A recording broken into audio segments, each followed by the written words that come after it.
you are then, isn't it? Yeah. Like who you truly are is who you want to be. Yeah. Really, that's who you probably truly are. But then these things that have happened from the past and that like have just created this shadow of, you know, you're not operated in the way that you need to. It's kind of like quite a healing practice because it's Yeah. going back and confronting things with new Yeah. perspective, But some changing people, your dialogue with them. some people don't like doing that. No, they don't. It's scary, isn't it? Because It's like therapy. It is very much therapy. you're looking at things you don't want to kind of keep seeing and stuff. Yeah. I've done an NLP course, like an NLP coach, and there's a practice on there called timeline therapy, which helps people kind of release emotions off the past without actually stepping in visually and seeing any of that stuff that they saw. Yeah. So you're still dealing with those past traumas and releasing all that, because there's some level of you can't reach your potential somewhere unless you've dealt with some of those things and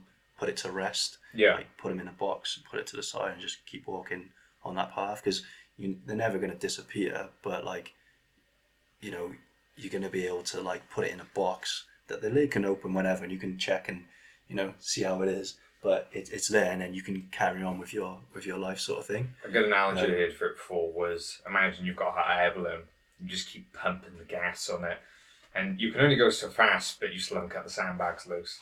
And if you were to literally just cut the sandbags loose, the tiniest bit of gas, you'd be so buoyant you would shoot up anyway. Yeah.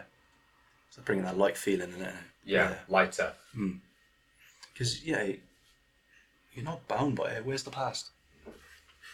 Do you know what I mean? Like, where is it? Yeah. It's actually gone. Like, it's just now a memory. It's just like, it's shit like that is interesting. But it's like, you got to stop looking that way. Or that way, a little bit that way, like future, whatever, but more just realise that's a cool room. Like, bring it back into the more physical sense. Then we were talking about breathwork earlier, because I use breathwork every day. I know for some, like for me, it's more now like a meditative practice and a source of trying to keep my immune system quite boosted as well for training, to keep me training at a high level.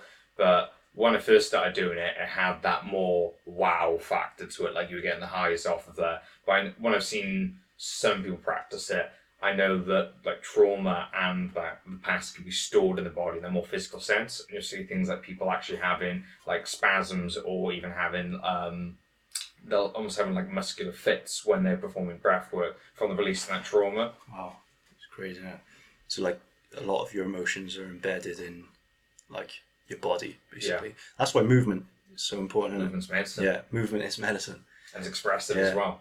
And then when you keep like, you know, if your mind's drifting, you know, in to more the shadowy memories and stuff like that, at least like movement is something that keeps you so present that just keeping that movement practice, eventually you're just going to be out of that. That's going to become your world, isn't it? Do you mean?